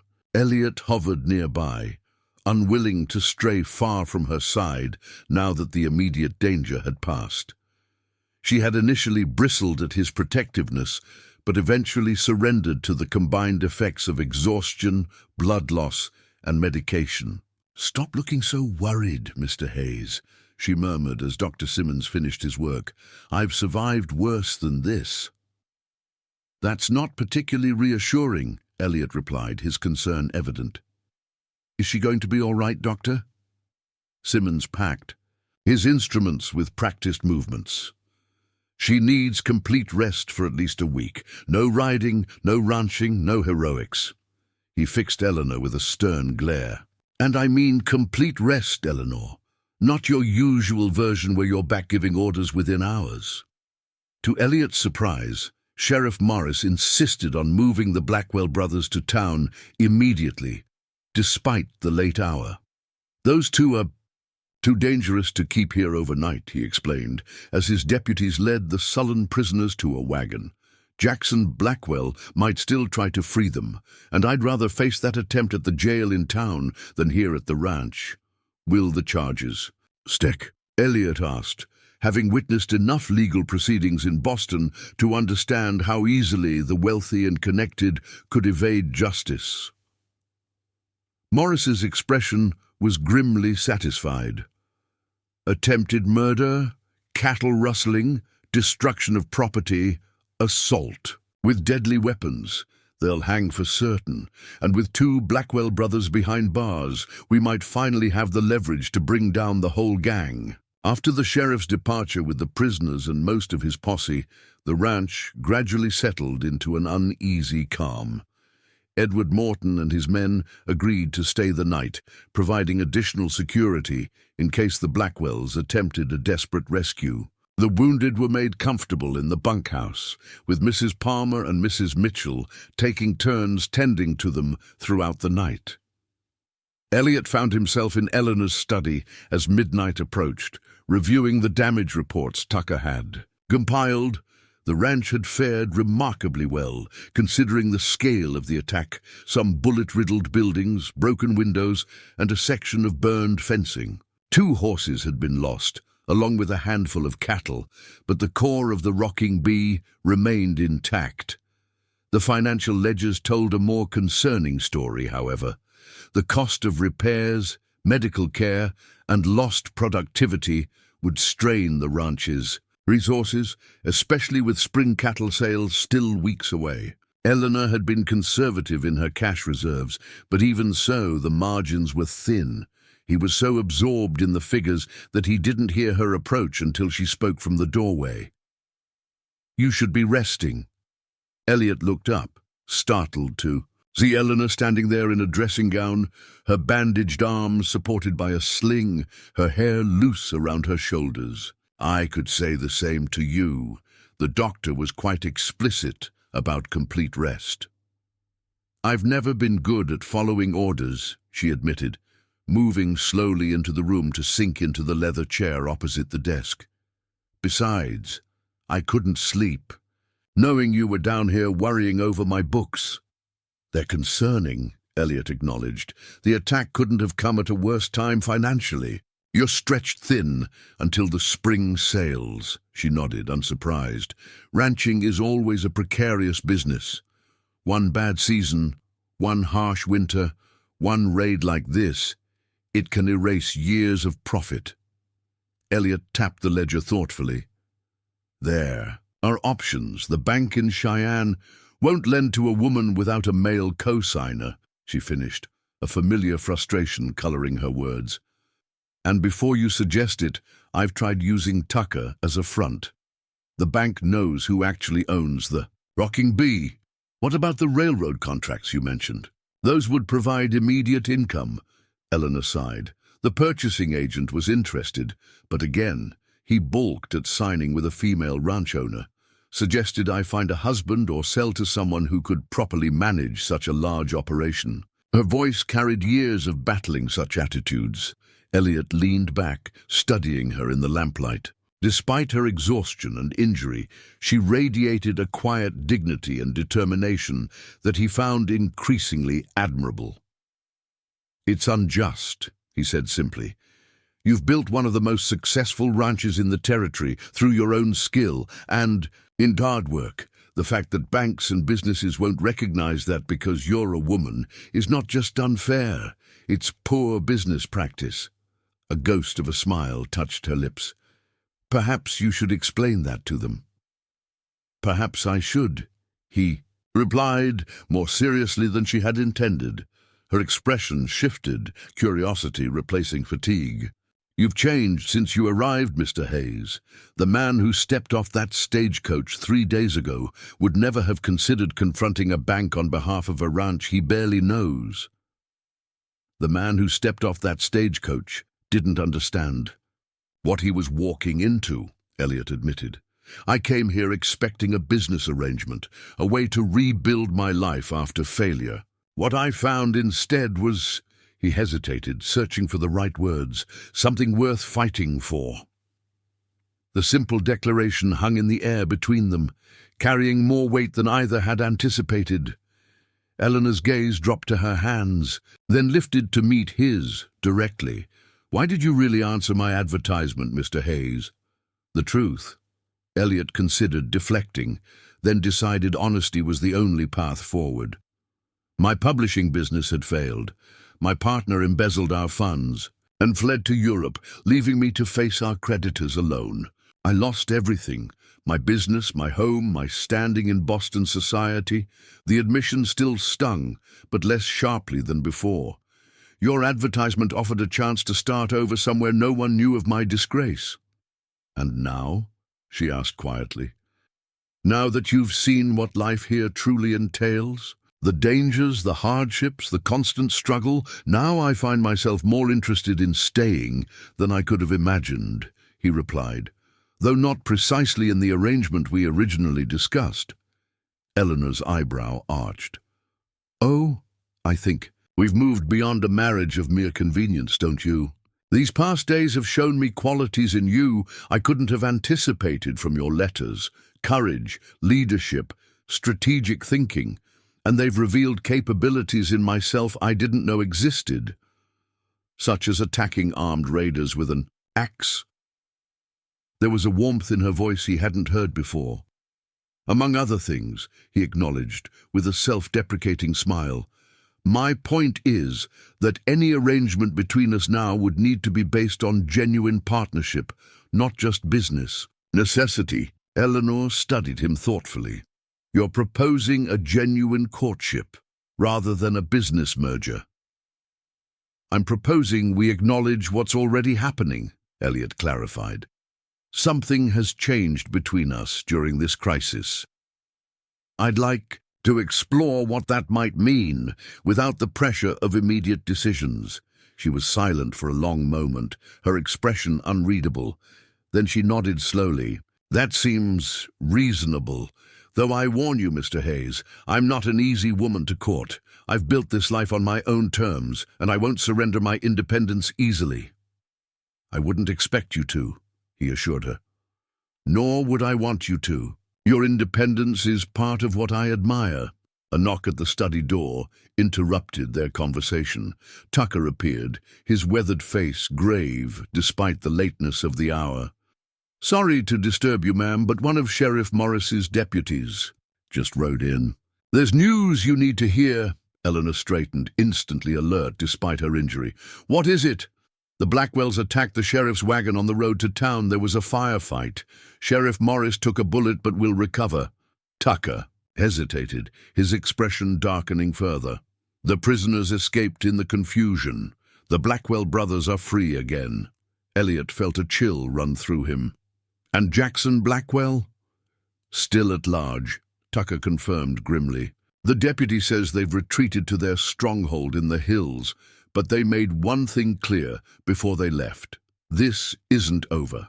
Jackson swore he'd be back to burn the rocking bee to the ground and hang everyone who defied him.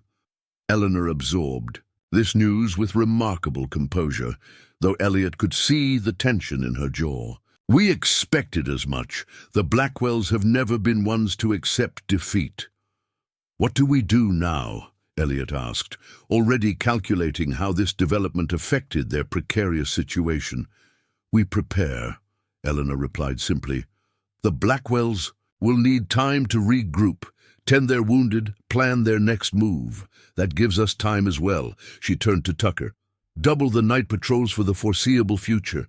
Tomorrow, we'll begin reinforcing the defensive positions around the ranch buildings. Yes, ma'am. Tucker nodded, then added hesitantly, the hands are talking. Some are wondering if they should seek work elsewhere, given the danger.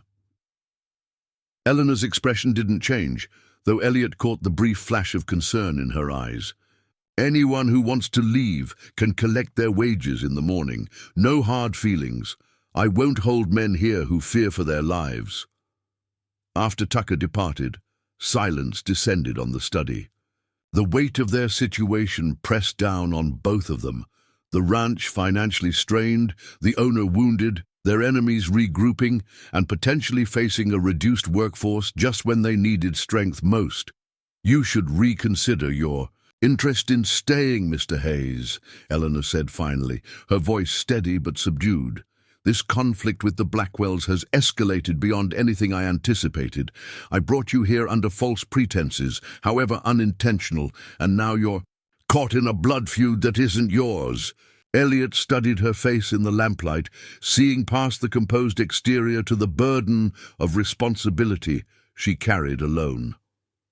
You didn't bring me here, Eleanor, he replied, deliberately using her given name for the first time. A miscommunication. I did, and I've stayed by choice. He stood, moving around the desk to where she sat. The Blackwells were a threat before I arrived. They'll continue to be a threat whether I stay or go. The question is whether you face them alone or with allies. At your side. Allies who might be killed for their loyalty, she pointed out grimly. That's our choice to make, isn't it? He knelt beside her chair, bringing himself to eye level. You've spent 5 years fighting alone since your husband died, carrying The entire weight of this ranch and its people on your shoulders. Perhaps it's time to accept that some battles are meant to be shared." Eleanor looked away, but not before he caught the uncharacteristic brightness in her eyes.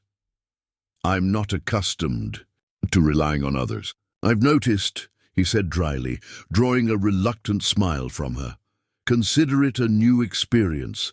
Boston publishers have their uses, you know, especially ones who've discovered they can wield an axe when necessary." The unexpected humor broke through her reserve. She turned back to him, the ghost of a smile playing at the corners of her mouth. "Very well, Elliot. We'll face the Blackwells together, but on one condition. Name it. No more rushing into danger armed only with farm implements. If you're staying, you need to learn to shoot properly." He grinned, relieved to see a spark of her usual spirit returning. "I believe I can agree to those terms." Outside, the vast Wyoming night stretched over the rocking bee, stars scattered like diamond dust across the black velvet sky. Despite the threats that loomed on the horizon, Elliot felt a strange peace settling over him. For the first time since his business collapsed in Boston, he had found a purpose that transcended mere survival, and perhaps, if he was fortunate, someone worth standing beside through whatever battles lay ahead. 2 weeks passed with no sign of the Blackwells. The rocking bee gradually returned to its normal rhythms, cattle being tended, fences mended, buildings repaired. The wounded recovered under Mrs. Palmer's attentive care, and by the end of the first week, most of the ranch hands had returned to their regular duties.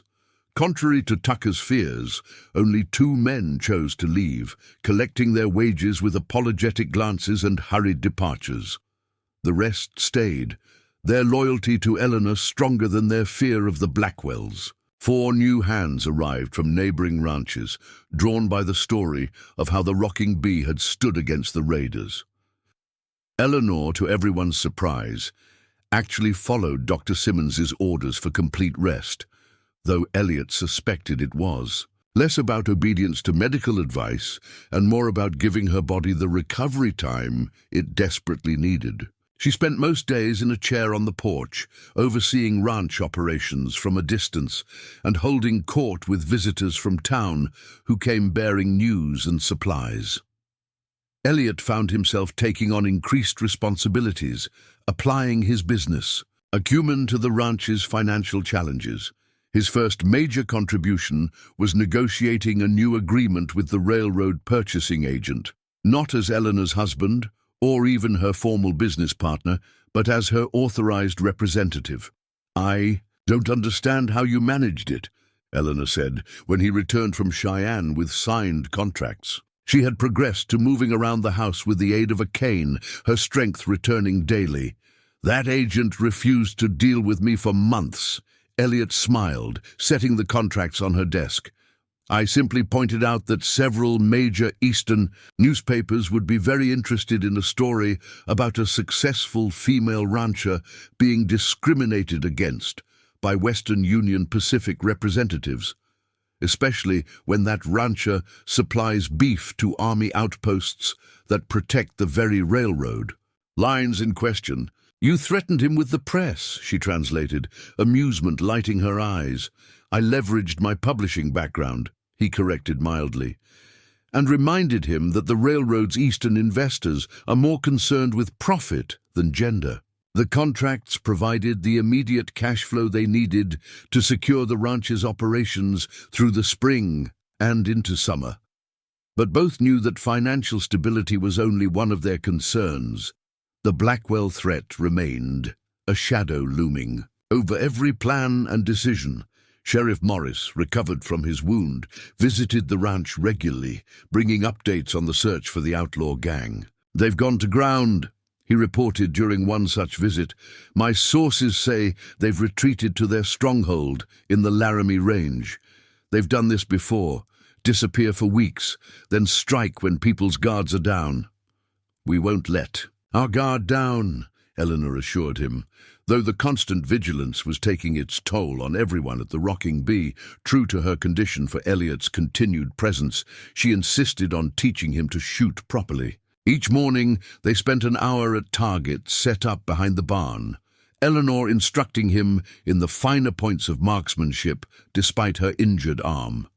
"Breathe out as you squeeze the trigger," she advised, standing close behind him to adjust. His stance, "Don't pull, squeeze gently and steadily."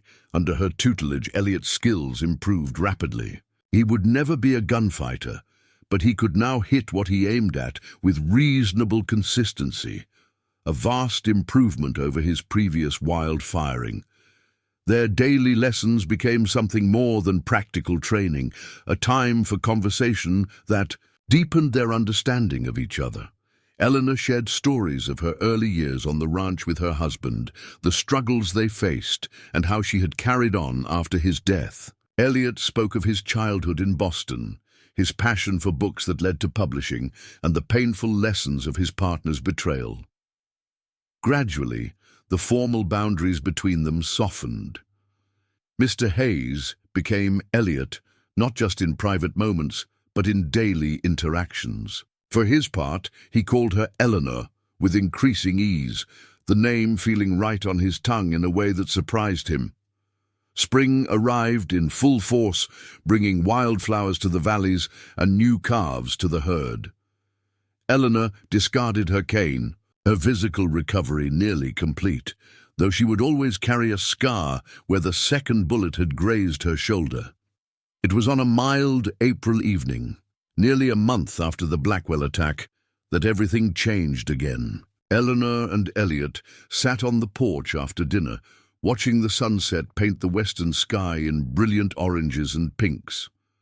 The moment felt peaceful, almost normal, as if the danger had finally passed. "I received a letter from Boston today," Elliot said, breaking their comfortable silence. Eleanor turned to him, curiosity in her eyes. "Good news, I hope. My former business partner has been apprehended in London. Apparently, he couldn't resist returning to publishing and drew attention to himself by starting a new venture with stolen funds." Elliot's voice held satisfaction, but no vindication. "He'll be extradited to face charges. That must bring some closure," she observed. He nodded thoughtfully. "It does, though not in the way I expected. A few months ago, I would have felt triumph at his downfall. Now it seems distant, like news from another life." "Wyoming has a way of changing one's perspective," Eleanor said softly. Elliot's gaze shifted from the sunset to her face, studying the strength and grace that had become so familiar to him. "It's not just Wyoming," he said quietly. Before she could respond, Tucker appeared from the direction of the barn, moving with urgent purpose. "Rider coming in fast from town," he reported. "Looks like young Jimmy from the telegraph office." The peaceful moment shattered as they rose to meet the approaching messenger. The boy, no more than 16, reined his horse to a stop in a cloud of dust. "Mrs. Bennett," he called, breathless from his hard ride. "Sheriff Morris sent me." The Blackwells were spotted crossing Miller's Creek this morning, a large group, heavily armed.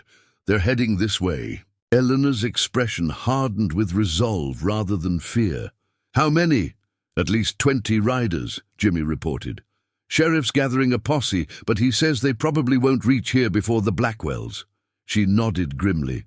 "Thank you, Jimmy. Tell the sheriff we'll be ready." As the boy galloped back toward town, Eleanor turned to Tucker. "Sound the alarm. Get everyone into defensive positions. We've prepared for this." Indeed, they had. The past weeks had not been spent idle. Defensive. Improvements had been made throughout the ranch. Firing positions reinforced with sandbags, extra water barrels positioned to fight fires, escape routes planned, and supplies cached in case of siege. As the ranch erupted into disciplined activity, Eleanor and Elliot moved to the study where the tactical map lay ready. "They'll come before dawn," she predicted, marking positions for their defenders. Classic Blackwell approach, attack when people are still groggy with sleep. Elliot studied the map, now familiar with the ranch's layout and vulnerabilities. We have 14 men, all armed and positioned. Morton promised to send riders if we signaled, and the sheriff's posse will arrive eventually. That may not be soon enough, Eleanor said bluntly. This is their revenge attack, Elliot. They won't hold back or retreat easily. He met her gaze steadily. Then we hold until help arrives. As darkness fell, the ranch prepared for battle once more. But this time felt different. They were better organized, more experienced, and fighting on ground they had specifically prepared for defense. In the quiet hours before midnight, Eleanor found Elliot checking rifle positions along the western approach. She wore her practical clothes again, a pistol holstered at her hip, her wounded arm now strong enough to handle a rifle. "You should get some rest," he suggested, though he knew she wouldn't. She shook her head. "Not with the Blackwells coming. Besides, there's something I need to say in case—" "Don't," he interrupted. "No fatalistic predictions." A smile touched her lips.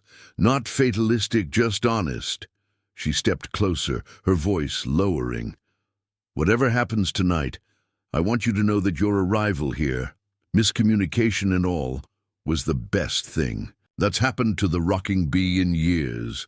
To me, the simple declaration meant more than any flowery profession might have." Elliot reached out, taking her hand in his. "When this is over," he said with quiet certainty, "we have a future to discuss." "Yes," she agreed, her fingers tightening around his. "We do." The distant sound of hoofbeats broke the moment, many horses approaching at a gallop, not from the direction of town, but from the valley where the Blackwells had been spotted. "They're coming early," Eleanor said, already moving toward the defensive position they had agreed she would hold. "Get to the barn loft. You have the best view from there." As they parted, Elliot caught her arm, pulling her back for a brief but fervent kiss. "For luck," he said when they separated, both a little breathless. She smiled, a real smile that reached her eyes. "We make our own luck, Elliot Hayes." Then she was gone, moving swiftly toward her position as the alarm spread through the ranch. Elliot climbed to the barn loft, rifle in hand, scanning the moonlit landscape for the approaching riders. They appeared on the ridge, silhouetted against the night sky. The Blackwell gang, in their full strength, come to claim their vengeance. But as they descended toward the ranch, another sound grew from the east, more riders approaching fast. Through his spyglass, Elliot could make out Sheriff Morris at the head of a column of at least 30 men, the largest posse ever assembled in the county, arriving not too late but just in time.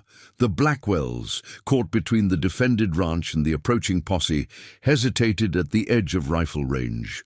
Even Jackson Blackwell must have recognized the changed odds.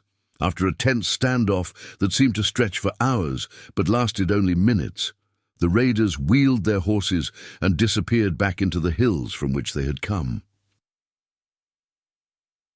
By dawn, the ranch yard was filled with members of the posse, neighboring ranchers, and townspeople who had joined the sheriff's call to defend the Rocking Bee. The Blackwell threat hadn't ended. They would regroup, perhaps try again, but something fundamental had shifted in Clearwater Valley. The community had united against the outlaws who had terrorized them for too long. Eleanor stood on the porch, accepting the congratulations and support of her neighbors with gracious dignity. When Elliot joined her, she took his hand openly, unconcerned with the raised eyebrows and knowing smiles this gesture provoked. "It seems we didn't need to fire a single shot," she remarked. "Sometimes the battle is won by the force assembled." "Not the force used," Elliot replied. "Your neighbors respect you more than they fear the Blackwells." Sheriff Morris approached, his expression satisfied. "My trackers are following them into the hills. With this many men, we might finally end the Blackwell threat for good." "I hope so," Eleanor said. "This valley deserves peace." As the sheriff departed to organize the pursuit, Eleanor turned to Elliot. "I believe we had a future to discuss." He smiled, squeezing her hand. Indeed we do, though perhaps not quite the arrangement originally advertised. No, she agreed, her eyes warm with promise. Something far better than a mail-order groom, I think.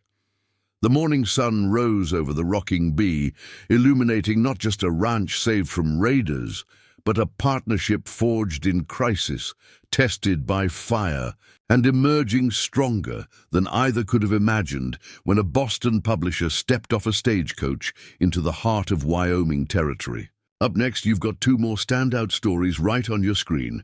If this one hit the mark, you won't want to pass these up. Just click and check them out, and don't forget to like, subscribe, and turn on the notification bell so you don't miss any upload from us.